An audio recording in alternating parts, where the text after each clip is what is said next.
Bonjour, Josiane Caron-Santa. Même si parfois on confond mon nom de famille avec celui du Père Noël, Santa Claus, je suis ergothérapeute et dans la mini-formation de cette semaine, je veux vous proposer un outil pour se préparer au temps des fêtes avec les enfants. Le congé du temps des fêtes, c'est vrai que c'est excitant, c'est vrai que c'est agréable, mais ça peut aussi être source d'anxiété, tant pour les enfants que les parents, parce que l'horaire est différent. On ne mange pas aux mêmes heures, on ne mange pas les mêmes choses, on fait beaucoup plus d'activités, toutes sortes de choses qu'on n'est pas habitué de faire, et aussi on a beaucoup plus de temps pour s'occuper. Et pour certains enfants, parfois, savoir comment s'occuper, savoir ce qui va se passer dans leur journée, ça peut être des sources d'anxiété.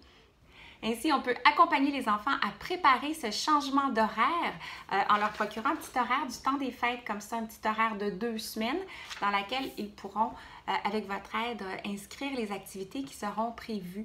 Vous pouvez télécharger, je vous partage mon calendrier avec le lien que je vous offre. Il n'est pas sur mon site web, celui-là.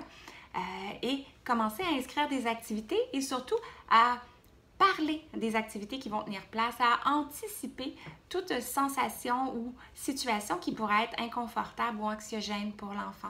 Par exemple, une visite chez ma tante Yolande peut occasionner certaines difficultés pour l'enfant au niveau des heures de sommeil, d'un voyage en voiture, de la musique, de la nourriture par exemple qu'il devra manger auquel il n'est pas habitué. Et on peut aider l'enfant à préparer les émotions qui pourront être liées avec tout ça, même les émotions positives, et se préparer des moyens pour les gérer.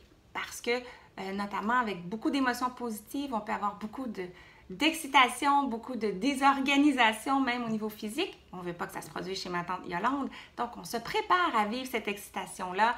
On trouve des moyens. Si on a des petits équipements qui peuvent aider, ben on les apporte. On fait des petites attentions spéciales, acheter un petit cahier à colorier ou un petit jouet nouveau pour, par exemple, le après-souper chez ma tante Yolande pendant que les parents continuent à parler. Et on peut y mettre aussi des idées d'activités que l'enfant pourra faire pour s'occuper s'il passe beaucoup de temps à la maison.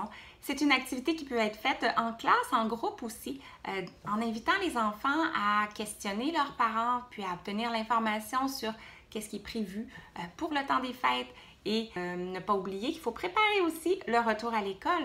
Pour certains enfants, le temps des fêtes est un relâchement qui fait beaucoup de bien quand c'est un enfant qui vit des stresseurs ou qui travaille très fort à l'école. Alors, le retour à l'école peut être la plus grosse anxiété. Donc, c'est important de la préparer, de l'anticiper, de la voir venir jour après jour sur ce petit calendrier-là. Alors, c'était mon petit partage pour cette semaine.